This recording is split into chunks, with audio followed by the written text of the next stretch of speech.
According to some military and defense experts, if the past administrations supported these military projects, maybe the Philippines won't suffer from bullying today.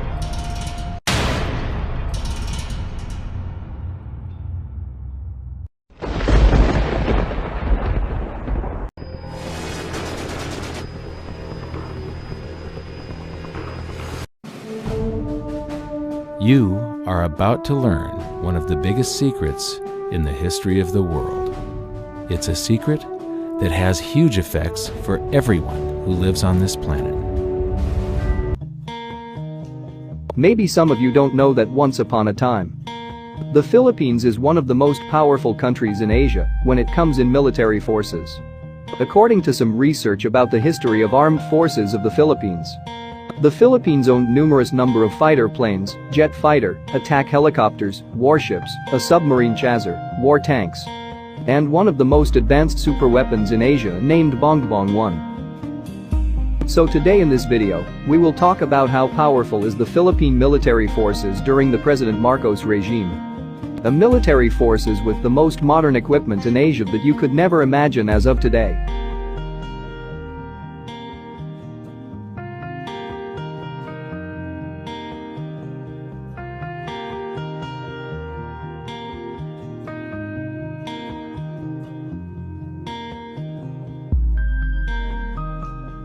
According to some research, only 3 countries around the world owned VOD F-8 fighter aircraft.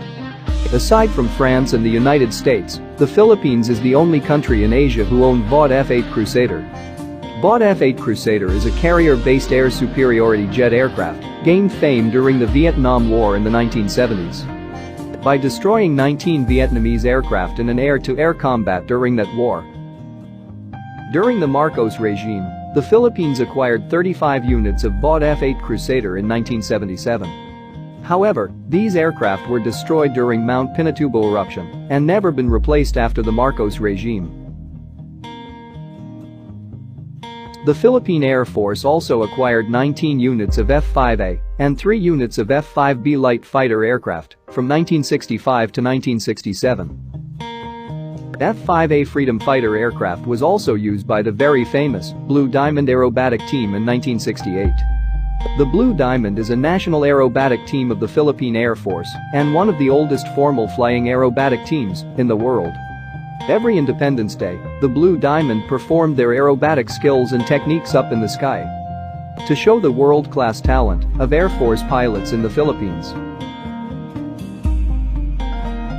BRP Andres Bonifacio PF-7 is a Philippine Navy warship acquired by the Philippines in 1976. It was built by Lake Washington Shipyard in the United States and served as a lead ship in the Philippine Navy. BRP Gregorio del Pilar PF-8 is a Philippine Navy warship acquired by the Philippines in 1976. Just like the BRP Andres Bonifacio, it is one of the largest combat ship of the Philippine Navy during that time. BRP Diego Silang PF-9 and BRP Francisco de Gojoy are the other warships acquired by the Philippines in 1976 and 1979. However, after the Marcos regime, these 4 large warships of the Philippine Navy were discarded and sold as scrap. The Philippines also acquired 4 warship destroyer escorts. The BRP Raja Lacandula PF-4 in 1976. The BRP Datu Kalanchao PS-76 in 1967. The BRP Datu Sikatuna PF-5 in 1976. And the BRP Raja Humabun PF-6 in 1978. Fleet minesweeper like the BRP Datu Tupas PS-18 in 1975.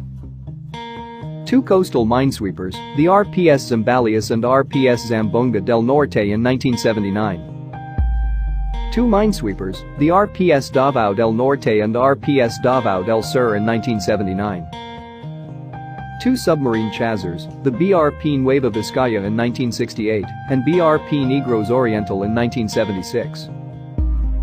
26 units of amphibious warfare vessels, where some of these units are still active until now. And a hospital ship, the RPS Hospital Nang Tulungan in 1975. During the President Marcos administration, the Philippine Army has a secret program named the Santa Barbara Project. A secret project where the Philippine Army is developing a locally made missile called Bongbong 1. The Bongbong 1 missile has a 12 km firing range, and it was built by the Filipino scientists, with the help of German engineers and scientists. From 1972 to 1980, these missiles were successfully tested 37 times in Caballo Island. On September 1975, after the successful launching of 4 Bongbong missiles, many people asked why is the Philippines making its own missile program. President Ferdinand Marcos then replied, "The defense of the Philippines cannot be left to alliance with other countries.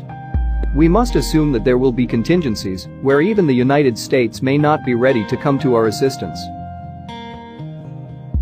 During that time, the Philippines had already a successful missile program, while China was still developing its first missile program. There's also a report that President Marcos had an underground submarine program together with his missile program. However, after President Marcos' regime, all of these military programs were disbanded and abandoned. According to some military and defense experts, if the past administrations supported these military projects, maybe the Philippines won't suffer from bullying today.